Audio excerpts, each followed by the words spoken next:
Hi, everyone. Thanks for joining us for today's event, which is a research webinar jointly hosted between the C2 Smart Center and NYU's Center for Urban Science and Progress, that's CUSP.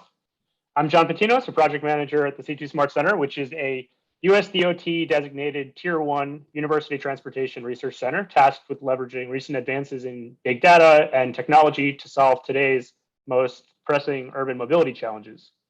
I want to give some special thanks to John Pamplin, a Smart Cities postdoc associate at CUSP and an assistant professor and faculty fellow under the Office of the Provost. Thanks for helping to organize and co-promote this event. CUSP is an interdisciplinary research center dedicated to applying science, technology, engineering, and math in the service of urban communities around the globe. And there are neighbors in downtown Brooklyn whose research interests often overlap our own. We're very happy to partner on this event. A few administrative notes before we begin. This meeting is going to be recorded and uploaded to the C2 Smart Center YouTube channel with our other webinars and recorded seminars. Questions help make a presentation more dynamic, especially in these virtual times. So please, if you have any questions, comments, or suggestions about research, I'd encourage you to ask your question via two ways. You can either use the Q&A button, or you can raise your hand, and at the end of the presentation, I'll allow you to unmute and ask our presenter directly. So today we're joined with Neda Massoud, an assistant professor of civil and environmental engineering at University of Michigan. She received her PhD in civil and environmental engineering from UC Irvine, and her research focuses on devising operational and planning tools to facilitate the transition into the next generation of mobility systems, which are envisioned to be connected, automated, electrified, and shared. And lastly, I just want to introduce Professor Joseph Chow, Deputy Director of C2 Smart and Associate Faculty at CUSP, to just say a quick introduction remark. Yeah, thanks, John. So I just wanted to echo some of the comments introducing Neda here. She's been a great friend and a colleague. We were classmates at UC Irvine, and I know she's done some really outstanding work at Michigan. She has an NSF Career Award, and she's been also leading the TSL cluster at Informs. So a lot of activities that's going her way. So very excited to see what she has in store for this talk today. All right, Neda, please go ahead. Hello everyone, and thank you very much for having me. It's really a great honor to be here because I've always held NYU in very high regards, and that is why it's a great honor to be here today giving this talk. I would have loved it even more if I could have been there in person, but I think we have to be happy with the virtual version as of now. So today's talk is about incentive design for promoting ride sharing. So this is a joint work with my former PhD student, Amir Tafreshian, who graduated this past summer. And this work has been funded by CCAT, Center for Connected and Automated Transportation. It's the UTC Center, and NSF. So before I get started with this specific research, I wanted to give you a very brief overview of what we do in our lab. So in our lab, as it was mentioned by John, we look at the next generation of transportation systems, which we envision to be connected and automated, shared, and electrified. And so what we do is that we look at two emerging trends. One of them is the sharing economy, and the other one is connected and automated vehicle technology. And we look at a number of topics that are high in sharing economy, low in connectivity and autonomy, and vice versa. So to be more precise,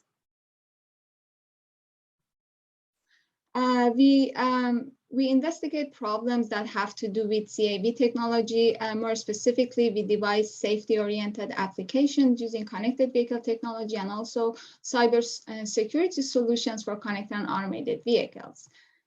We also look at a set of problems that use the concept of the sharing economy, but they are not high in autonomy and connectivity. More specifically, we look at shared mobility systems or the MaaS concept. And in this space, we devise development strategies, deployment strategies, and optimization of operations in shared mobility systems. And finally, we look at problems at the intersection of these two emerging trends. More specifically, we look at shared autonomous mobility, And in this space, we do development of deployment strategies, operational tool, platooning, P2P electrification. So this makes a very interesting topic for research. But the talk I want to give today has mostly to do with shared mobility systems and falls in this area. So I'm going to start off with giving a brief overview of the sharing economy and the potential that it has in advancing our goals in transportation systems. So sharing economy, also known as collaborative consumption, it's a fairly old concept that capitalizes on benefits that we can obtain by sharing resources, be it products or services that would otherwise go unused. And now sharing economy is a very, it has a lot of potential in a variety of sectors, including the transportation sector.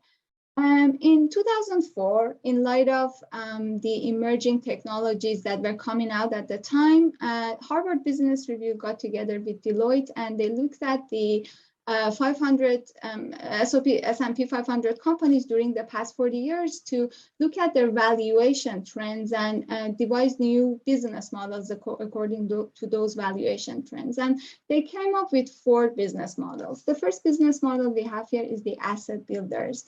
These are companies who build physical assets and market them and sell them. You can think of Ford or Walmart, for example. Then we have service providers. These are companies who hire employees who provide a service. You can think of healthcare providers, for example. We have technology creators. These are companies who create IP, intellectual property, and sell it. You can think of Microsoft. And finally, we have network orchestrators. And these are companies who build a network of peers, and it is the interactions among these peers that creates value.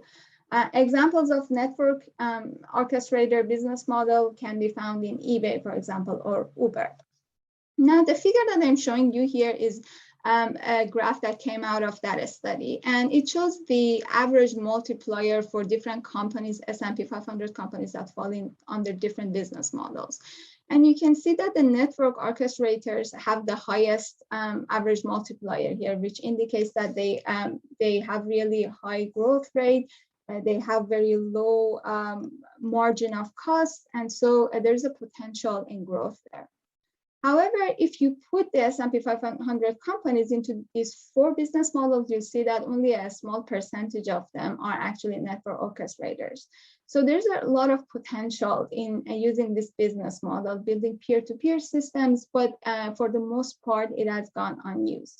And when this network orchestrator business model is applied to the mobility market, it gives rise to shared mobility services, such as the peer-to-peer ride-sharing services that we are about to discuss today. So let me start with giving you a brief overview of a peer-to-peer ride-sharing system. So in a peer-to-peer ride-sharing system, we have a number of users or participants. So here we use the set N to refer to these users. And these users could either be riders or drivers in our system. Upon joining the system, each user provides information on their trips, about the origin of their trip, the destination of their trip, and also a travel time window that characterizes the timeline of the trip, where this here is the earliest departure time from the origin location, and this here is the latest arrival time at the destination location.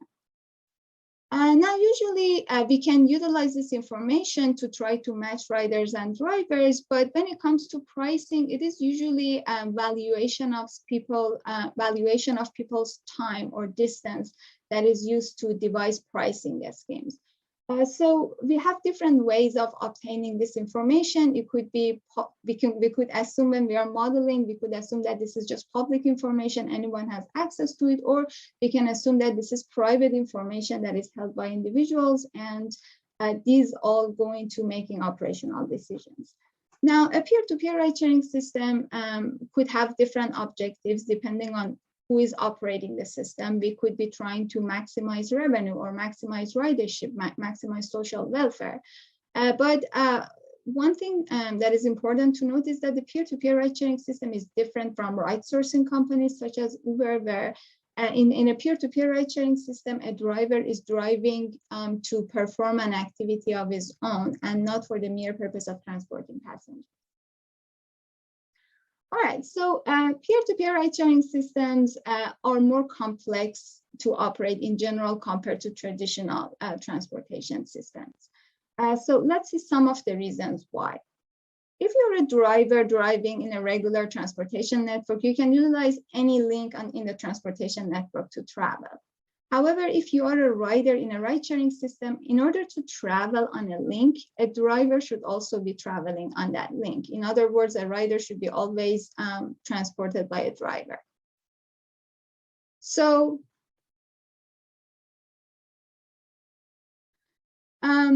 now so as a result of this, riders don't have access to all links in this transportation network, and rather they have access to a specific realizations of this network. And this realization depends on how many drivers we have and how we are routing those drivers. Another layer of complexity is that even if we only look at a single realization of the network, a same trip could be served differently in each network. So assume that we have a rider, for example, traveling from this origin to this destination. In the first realization of this network, this is the route that we are providing for the rider, and the two different colors correspond to the fact that the rider is being transported by two different drivers in this network realization. And in the different realization of the network, the same rider could be routed differently. This route may be a little longer, but there's no transfer involved. So if I want to summarize the complexities that arise in modeling and solving peer-to-peer ride-sharing systems, one complexity comes from the fact that the supply side of the equation is not fixed. Part of it is determined exogenously, depending on what drivers decide to participate in the system, what is their origins and destinations, and what is their time window when they are present in the network. And part of it is determined endogenously by us as the system operator, by how we decide to route these vehicles in the network. Now, in addition to that, all of these riders and drivers could be joining the system dynamically. So we have this network realization that are evolving over time. And as drivers keep joining the system, we have to add to these network realizations. And as a driver drives in a link, basically what he does is that he removes the link, erases the link as he drives to the link, because after that, that link is not available anymore. Now, an additional layer of complexity is that we have a combinatorial number of these network realizations. And to add to the complexity, if you want to evaluate each of these network realizations to see which one of them is better, the evaluation of each of these networks on its own is an NP-hard problem, because we would have to route and match all the riders in order to see what matching rate we get, what level of service we can provide using each network realization. So these are all the complexities that are involved in modeling and optimizing peer-to-peer ride-sharing systems, and some of the reasons why these systems are really hard to operate, because these networks are usually really sparse because of the dynamic nature of the problem. So then the question that is raised is, what can we do about it? There are multiple solutions we can use to try to increase level of service ridership and social welfare in a ride-sharing system. One of them is just running a static system. So in a static system, we would require all participants to inform us of their trips ahead of time. So whereas in a dynamic system, when a new request comes with an origin and a destination, a vehicle may have to take a detour from its previously devised route. In a static system, we have all of this information ahead of time, so we have the chance to devise more efficient routes. So it is good in terms of it being able to provide higher level of service, but at the same time, it could have negative implications in terms of demand, because not everyone might be excited about the fact that they have to request the ride in advance. A second approach could be proactive vehicle dispatching. So similar to the previous case, we don't have access to information in demand ahead of time. But what we can do is try to come up with high-level predictions of demand ahead of time and do proactive vehicle dispatching. And that way, when the demand comes, the vehicle is already in that vicinity, and they are likely to be able to serve that demand with a low waiting time for the passenger and provide a high level of service. A different strategy could be devising incentive programs. So incentive programs could be in the form of just direct injection of subsidies into the system, where we could just give discounts to people. But it could take different forms. For example, we could pay people to have them change their travel behavior. In this example, let's say this driver is obviously taking their shortest path to go from their origin to their destination, and they have a really tight travel time window, which means that the only path they can take is their shortest path. However, we can give them a subsidy. We can incentivize them to extend their travel time window. As a result of that, they could maybe change their origin a little bit ahead of time, maybe arrive at their destination a little bit later than they would have wanted, or maybe they can take larger detours, basically visiting a larger area in the network. And as a result of doing that, we could increase the matching rate in the system. And finally, another solution is deploying multimodal transportation system. So in a traditional transportation system, we have different modes of transportation, and each mode of transportation corresponds to a certain network that you see here. In a multimodal transportation system, what we are in essence doing is that we are introducing this connection link between these different networks. And so with multimodal transportation systems, the level of service and ridership that we can get goes far beyond some of the ridership that we could get if we are just summing up the ridership by different modes of transportation. Now, what I want to talk about today is an incentive program in order to increase ridership and social welfare in ride-sharing systems. All right, so let's get into the specifics of this program. So here we are considering a ride-sharing system with a guaranteed ride back home. And the reason for it is that a lot of people might not be interested in using ride-sharing system for commuter trips, because even though they might be able to find the ride in the morning, they are not sure about their trip back home. And by guaranteeing a trip back home, those individuals, it is easier to convince those individuals to participate in a ride-sharing system. So here we have a set of trips in the morning, a set of participants who will be traveling in the morning. We denote them by N prime.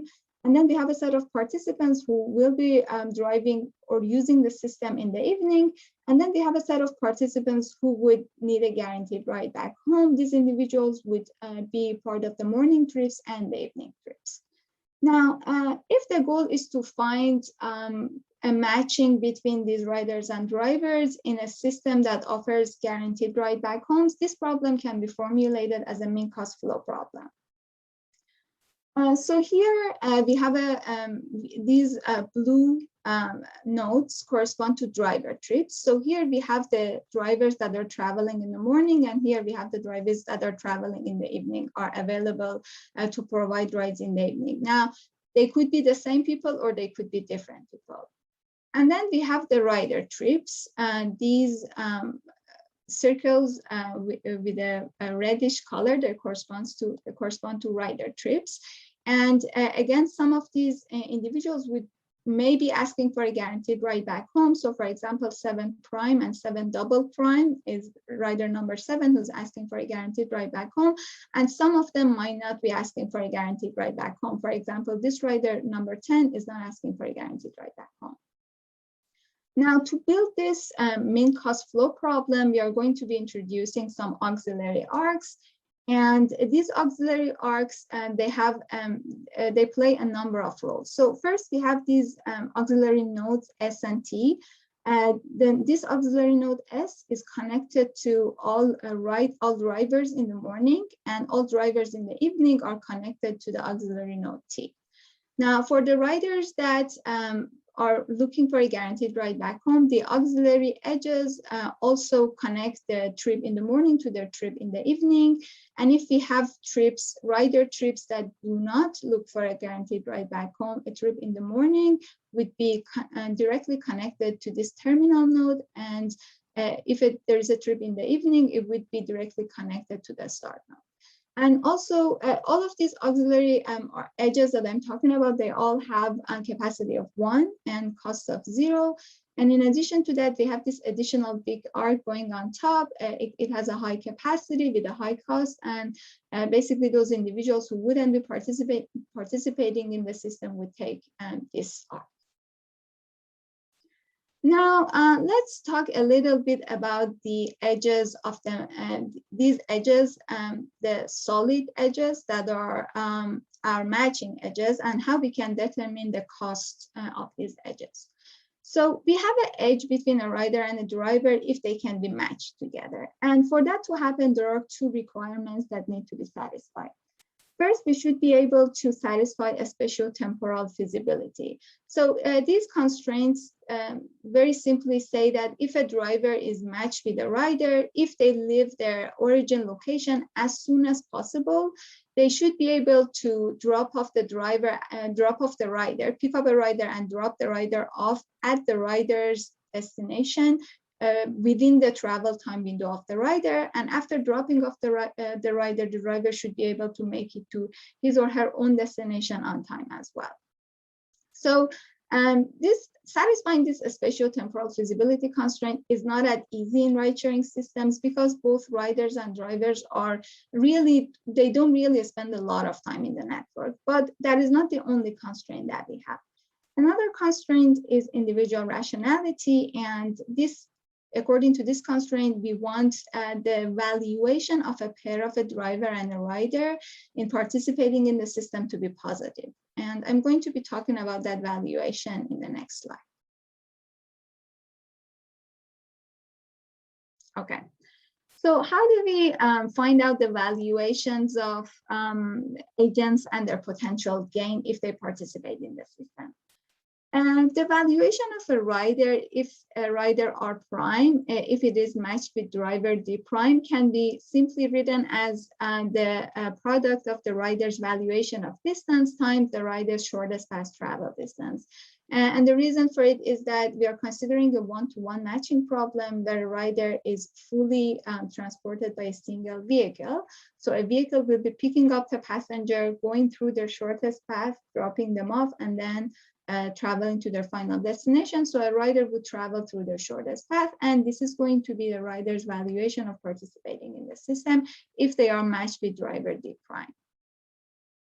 Now, valuation of driver D prime, if they are matched with rider R prime, it's a negative number, and it is the summation of 2 terms.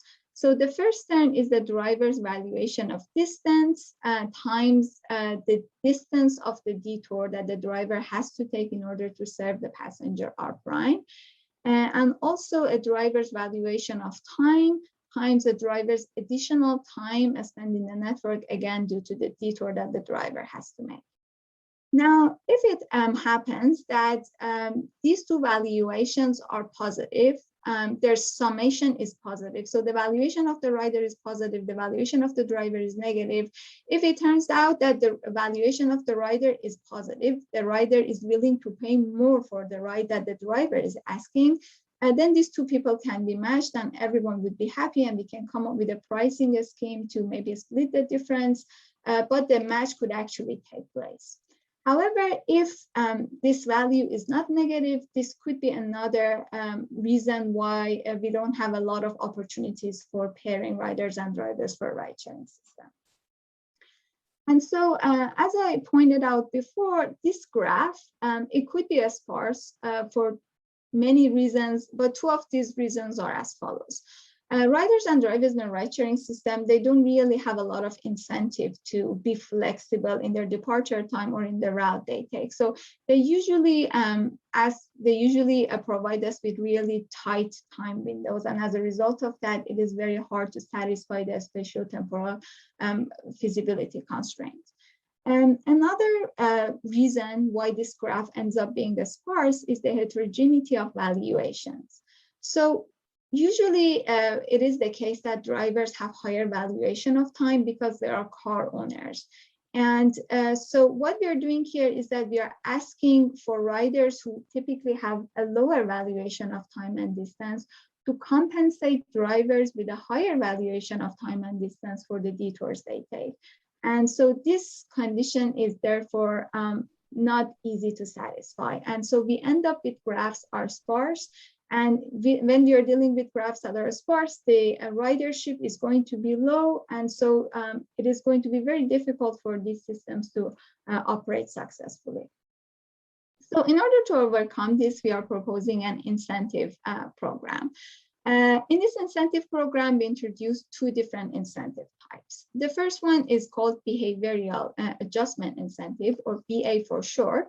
And the goal of this incentive is to pay people to expand their travel time window, or rather reimburse people for the disutility they experience for expanding their travel time windows. So consider a travel time window of an agent that consists of their original desired departure time and original desired arrival time. So this here's what we do. We are going to have this person extend their travel time. They could extend their travel time in the origin or at the destination. And the total travel time that this person has to incur is sum of the time expansions in the origin and at the destination. We call it gamma. Now, we are going to give this person an incentive in the amount of gamma times their valuation of time in order to compensate them for extending their travel time. The second type of incentive, we call it individual rationality incentive. And this incentive is pretty straightforward. It is just a direct monetary payment, or rather a discount to a pair of rider and a driver. And it only happens when the original gain from a pair is negative, in which case we just pay a value lambda in form of a direct monetary incentive to turn gamma into a positive value and have this rider and driver be able to share their ride.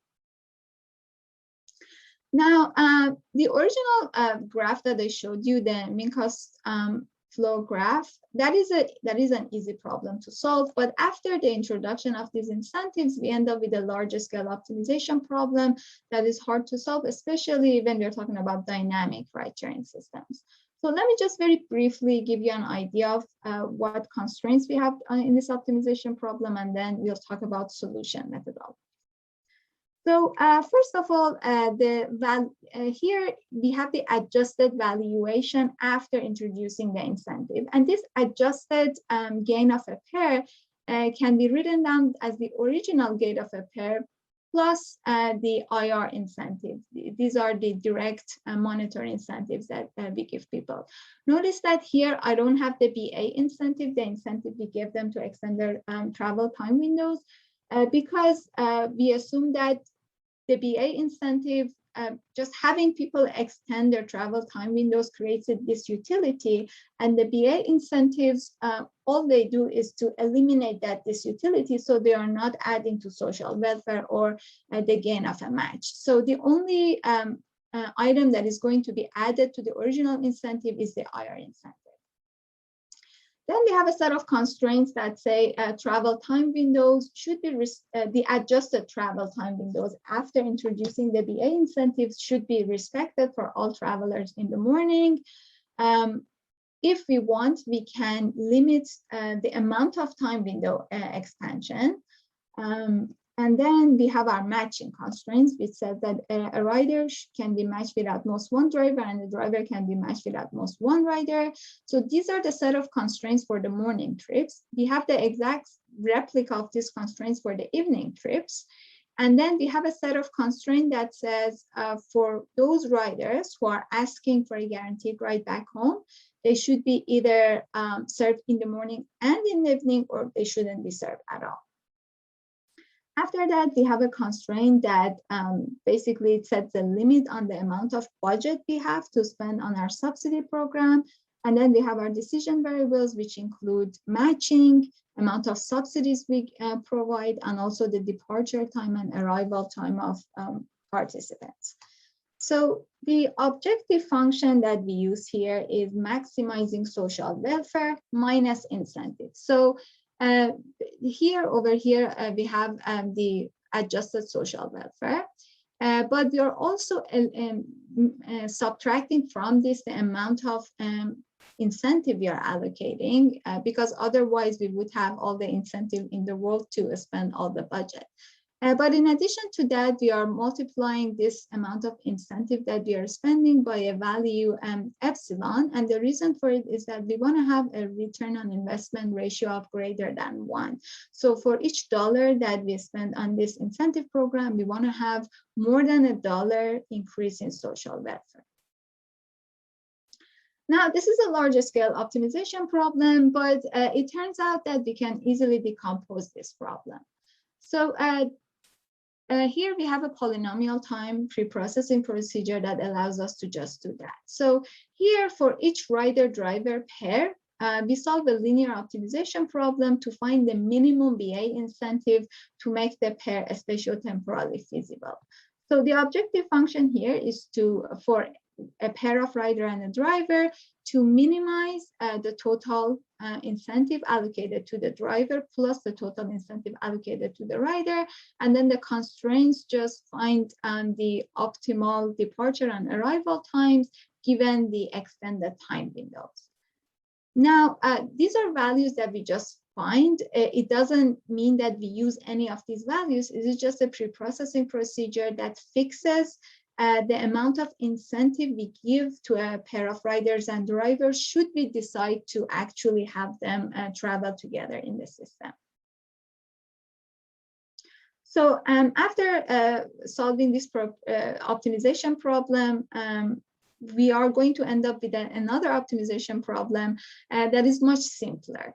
So this second optimization problem doesn't have any variables for departure or arrival times or the amount of incentives. Those decisions have already been made in the previous slide. So here we just say that all the trips, we want to serve the trips in the morning, we want to serve the trips in the evening, and we want to make sure that for the people who are asking for a guaranteed ride back, either we serve them twice in a day or not at all. And then we have a total limit on the amount of budget and capital B that we want to spend. We want to make sure that the total amount of incentive that we are spending is less than this budget that we have. And the objective function here is the original gain minus the amount of DA incentive that we provide, again, because extending travel times windows creates this utility. And also, again, we here subtract an epsilon times the amount of total incentive that we provide. Now, this second problem becomes very close to the problem that we started with. We can actually formulate this as a mean cost flow problem, but with one caveat. We have a budget constraint here that turns this problem into an NP-hard problem. So naturally, what we do is that we use a Lagrangian relaxation solution methodology where we dualize the budget constraint. So with this Lagrangian relaxation, after we dualize the budget constraint, we are left with a constraint set that is totally unimodular. So we can easily use a parametric search where we iteratively update the value of this Lagrangian multiplier beta and solve the Lagrangian subproblem, Lagrangian relaxation subproblem, until we find the optimal solutions. Now, the optimal solution of our Lagrangian relaxation is a function of beta, and we find the beta star here as well, the optimal value of this Lagrangian multiplier. But the problem with Lagrangian relaxation is that usually after we converge and find the solution could be infeasible to the original problem. So here we devise what is called a patching method in order to find a high quality feasible solution. Now, in order to do that, we introduce a very small positive number, epsilon, And we solved two optimization problems. So we solved this Lagrangian relaxation subproblem twice, once with beta star minus epsilon and once with beta star plus epsilon. As a result of that, we'll obtain two solutions. One of them will violate the budget constraint and the other one will satisfy the budget constraint. Now, we do have a feasible solution here, but the problem is that this feasible solution could be arbitrarily far away from our optimal solution. So this patching method that I talked about allows us to find a better solution, improve this feasible solution, and also have a bound, find a bound on how good it is. So here's how this patching method works. Very briefly put, we have these two flows, two solutions. We turn them into two adjacent extreme solutions. And then after doing that, we are going to modify this feasible solution based on the gasoline lemma to find a budget feasible solution that is better than the previous solution we had. Now, there is a work by Berger et al. That develops a patching solution methodology for the matching problem and provides an optimality gap of 2 Cmax, where Cmax is the highest cost on this graph. We extend this to the mean cost flow problem with an optimality gap of 3 Cmax. Now, so this allows us to find a high quality feasible solution. Now, so far we've been talking about an incentive program where the budget is provided externally into the system. However, it is possible to run this incentive program internally. So basically what we want to do is to get the original gain of participants, tax that original gain, and use the revenue we collect this way as a budget in order to subsidize other pairs of riders and drivers.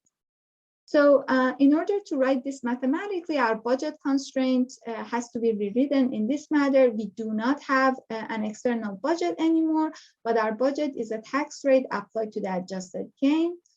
And our objective function is also going to be a little different. So whereas before we tried to maximize social welfare minus the allocated budget, here the budget is allocated internally. So we just go for maximizing social welfare. Now, right away, you can see that there is a trade-off here. If I increase the value of my tax rate, I'm going to have more budget to allocate to rides. And as a result of that, I can increase my social welfare by increasing this gain here. But if I increase the value of tax rate at the same time, I'm minimizing my social welfare. So there's going to be an optimal value for my tax rate that is going to maximize my social welfare. Now it turns out that for this problem, there is a closed form solution, optimal solution. The only thing we have to do is to find Xmax, where Xmax is the solution that gives us the optimal social welfare if there is no budget constraint. So all we have to do is to find Xmax is to solve a polynomial time problem, and then we have our optimal tax. So now let me quickly show you some results. The first set of results is just to show you how the Lagrangian relaxation algorithm works.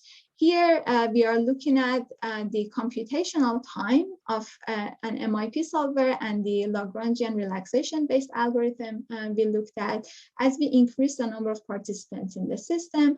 And you can see that the Lagrangian relaxation method is way more scalable compared to the optimization engine. In the right-hand side figure, we are looking at the optimality gap as we're increasing the number of participants. To begin with, the optimality gap is very small. It is less than 0.1% of the optimal solution. But as we increase the number of participants, it goes even lower. Now, let's get to more interesting results. What are the implications of introducing these incentives? Here, I'm showing you the results of introducing subsidies. We have a base scenario of introducing no subsidy. And so the total social welfare that we can obtain in this work with guaranteed ride back home is maybe a little less than $5,000. Now, when we introduce the BA incentives only, where we pay people to extend their travel time windows, the social welfare can be increased substantially. It goes all the way to around 18,000. if you look at the IR incentive only, where we are just subsidizing people's trips, the increase in social welfare is very small. And the reason for it is the constraint that we said, where we say that the return on investment has to be greater than 1. So this implies that for a pair of rider and a driver to receive this IR incentive, it has to be the case that one of their trips, so it can only be allocated to a rider that is asking for a guaranteed ride back, where one of their trips has a positive original gain, another one has a negative original gain, and then introducing this IR incentive would allow them to make this trip and add to the social welfare of the system. And again, if you introduce them together, both types of incentives, the results that they get is not, the resulting social welfare is not that much higher than the social welfare of the BA incentive only. And I think this has very great and interesting implications, because what it says is that spending money in order to change people's travel behavior can be much more impactful compared to directly subsidizing rides. Now over here, we have the matching rate under different subsidy schemes. When we look at the matching rate only, the IR incentive can do a little bit better than it did in increasing social welfare, but still BA incentive can match that to a great extent, surpass that to a great extent. All right. Now in this figure, I'm showing you the results for the case where we don't have an external budget and we are using the original adjusted gains and taxing them internally to find the budget for our incentive program. Now here we are looking at the tax rate increasing from 0% to 100%, and then the vertical axis we have our social welfare. And as you can see, the social welfare is maximized at around here, where we have around 80% tax rate, which is relatively high. But even if we introduce a tax rate as low as 1%, we are doubling the social welfare compared to the case where we don't have any incentive program whatsoever. Now, another interesting thing to look at is what type of participants will end up receiving the subsidies. Now, in this slide, in this figure on the left, we are looking at the frequency of trip origins and destinations in the Manhattan network where we did our experiments. So as you can see in this region, Lower Manhattan area is where we have the most popular zones. We have a lot of trips originating or ending in this area. Now, in this figure in the middle, we are showing the percentage of trips in each zone or in each neighborhood that is actually receiving subsidies. And as you can see, as we move towards the outskirts, we have more and more trips that are being subsidized. And it is not surprising because a lot of trips are happening over here. So trips that are in the outskirts, they're more likely to not have proper matches. And so by giving them BA incentive and having people extend their travel time windows, they will become, it will be more likely for them to be successfully matched. And finally, the third figure is showing the average amount of subsidy per subsidized individuals. And it is basically giving us the same message as the figure in the middle was telling. As you go to the outskirts of the city, we subsidize more rides and people receive more subsidy. Now, if you're interested in learning more about this work, here is a link you can refer to. Now, let me just quickly bring up a point. So here, if you notice, the incentives that we are allocating, the amount of incentive depends on people's valuation of time and distance. So a very good question is, how do you have access to people's valuation of time and distance? So one way of doing it is just trying to estimate these values, but overestimating and underestimating both could have negative implications in terms of revenue or social welfare. For example, if I'm underestimating a rider's valuation of distance, I would be giving them a smaller fare, whereas they might be willing to pay more for their ride. So that is directly losing some money, losing revenue.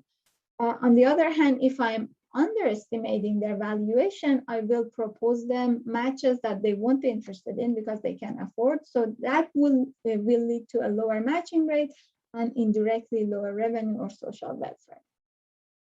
So then the question becomes, how can we have access to these valuations? And one answer is, what if we just ask people, solicit this information directly from system participants? As they join the system, we can ask them, how much do you value this ride? How much are you willing to pay for this ride? Or alternatively, I can ask them about their valuation of time and distance and just try to estimate their valuation of a ride that way. So a very clear problem with this strategy is that people could be trying to game the system. They could be untruthful in order to game the system and pay less. Riders pay less and drivers get paid more.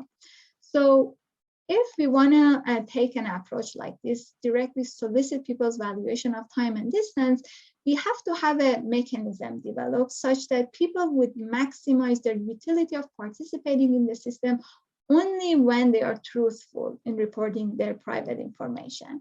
And that takes us to the next topic, which is mechanism design, introducing a mechanism for a peer-to-peer ride-sharing system. Now, the setting of this problem is slightly different from the previous one. We are still working with a ride-sharing system. However, here it is a static problem. We are not providing guaranteed ride back homes, and we are providing incentives only for drivers. Now, we talked about private information. So for a rider, this private information could be their valuation of distance. So their value of 1 mile driven by a driver in the network.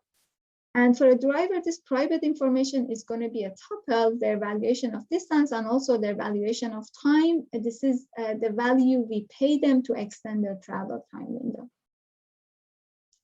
And so a mechanism will take the trip information of all the riders and drivers as well as their private information, and it will produce two things. First, it will give us an allocation or a decision where we know the matchings, departure times, arrival times, and the amount of incentives given to different participants, and also a payments function, which tells us how much each participant has to pay or get paid. Now, for a rider, as we saw before, we can easily calculate the rider's true willingness to pay if we have their true valuation of each mile driven. But if they're not being truthful, in reality, they could submit any bid for the ride they want to receive. Similarly, for a driver, we could calculate their valuation of providing the ride, but this could be different from how much they are asking if we are soliciting the information from them directly.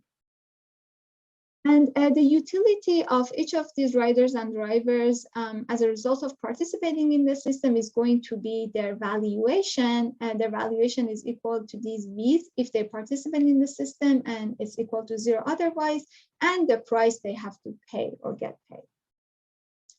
Now, when it comes to designing a mechanism, there are a number of very desirable properties we want a mechanism to have. As I mentioned, we want a mechanism to be incentive compatible or truthful. So basically, we want a participant to maximize their utility if they're reporting their true information, a true private information, rather than any other value for their private information.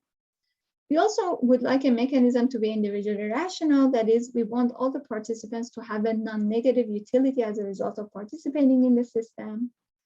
We want the mechanism to be budget balanced. That is, if I sum up all the payments, some agents get paid, some agents pay. If I sum all of them up and add the budget I have to provide incentives to that, I want this value to be greater than or equal to 0. I don't want to run on a deficit.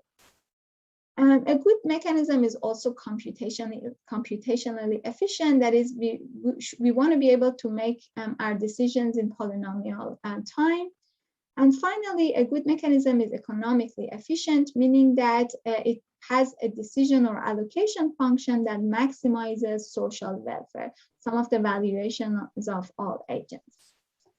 Professor Masood, I don't want to interrupt you, but we just have a few more minutes and then we have to get to the Q&A. Sure. So in the interest of time, I'm going to skip this slide. But so here we have devised the mechanism I'm not getting into, but there is a very well-known mechanism in the literature called the VCG mechanism. The VCG mechanism satisfies all but one of these properties, and that is the budget balance. The mechanism we have developed, it is a budget balance mechanism, but it is not social welfare maximizing.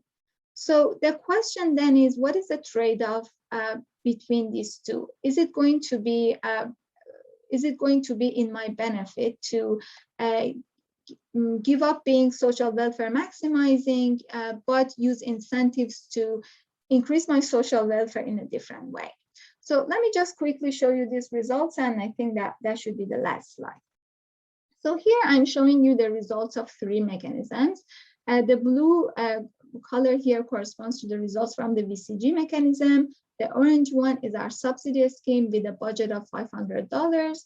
And the green one here is a subsidy scheme, our subsidy scheme with a budget of $0. Now, let me just compare the VCG and our subsidy scheme, these 2 colors over here.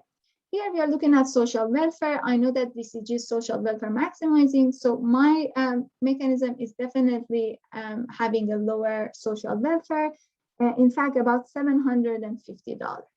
And it also has a lower matching rate.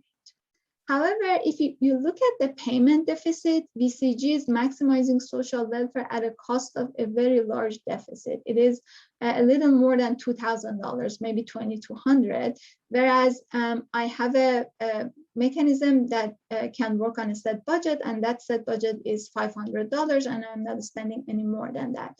So although VCG is superior in terms of social welfare by $750, it is spending a little less than $2,000 in order to get that.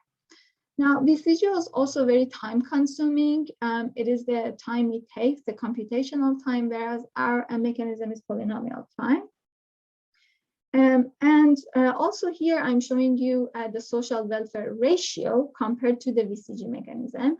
So it's basically based on these results. We are saying that we can capture about 85% of the social welfare that VCG can provide, but that is at a much lower budget. So let me end the talk there. I'd be happy to answer any questions you might have. If you're interested to learn more, this is the address to our website, and also feel free to email me anytime. Thank you so much for this really interesting presentation. I think one attendee actually asked if you could maybe either show the slide where the study was presented, or I can put it into the chat. That way attendees can view it at a later time.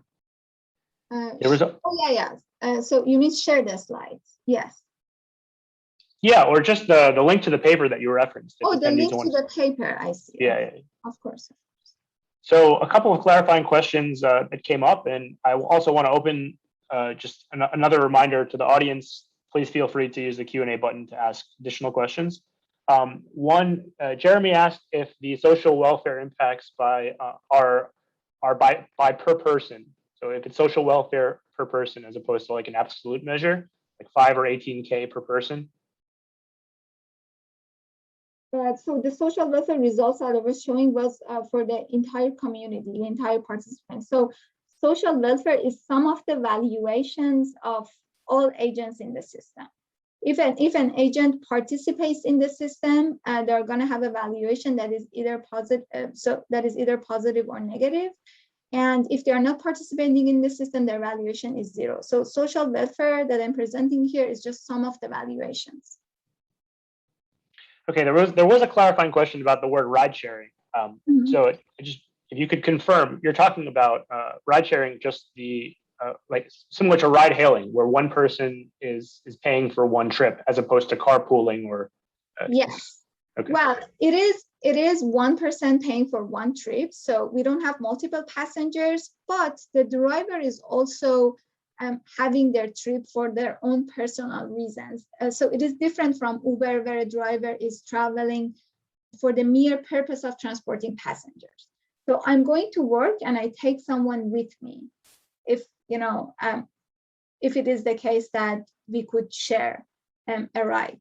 Origins and destinations, for example, are around the same region. Okay, great. Thank you. Sure. So what is the future direction of this research, Professor Masood? Oh, so there is a lot of work to be done when it comes to incentive design. The literature is, there's not a lot of literature when it comes to incentive design, especially when it comes to mechanism design.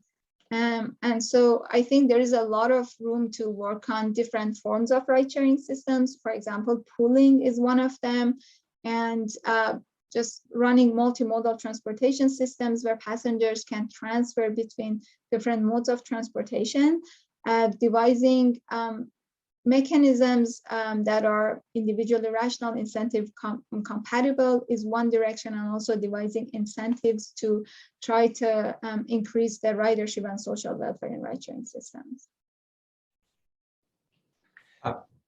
Can I chime in also?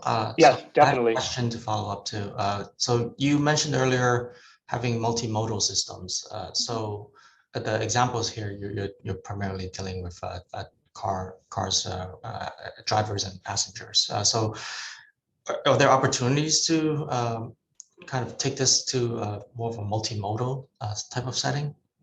Definitely, I think so. So in the mechanism that I presented, the mechanism itself is a combinatorial double auction just by nature. And so having a multimodal system doesn't really make that more complicated. We still have a combinatorial double auction. So I think so some of these methods may be directly applicable there, but not all of them. Some of them need to be tweaked here and there. But I think there is a lot of room for work, interesting work in that space. I also had a question about actually the slide that you have on there right now, New York City. So this is based on taxi data, is that? Yeah, taxi data. Okay, and you made some assumption to split the drivers and passengers? Yes, we made assumptions to split them, and so because we are doing the study with guaranteed ride back home, we assumed, if I recall correctly, we assumed that 50% of participants would require a guaranteed ride back home. And so we got the origin trip from the data set. We created the trip back home by just swapping the origins and destinations and leaving around 8 hours between the two trips. So that's how we created the data. Okay. Okay, if there are no more questions, we are neatly at 4 p.m. So we're time to wrap up. Professor Masood, thank you very much for this interesting webinar. We will definitely share the paper that you provide here with the audience members. If you enjoyed this webinar, definitely follow the C2 Smart Center on Twitter and LinkedIn. And you can do the same thing for COSP, the Center for Urban Science and Progress. We'll be doing another joint event with COSP later on in November. Like Professor Masood said, I'd encourage you to reach out to her to learn more about her research. Professor Masood, thank you so very much for being with us today. It was great having you. Yeah, thank you. Thank you very much for having me. And hopefully we'll get to see each other in person soon. Sounds great. Can't wait. Take care. Bye.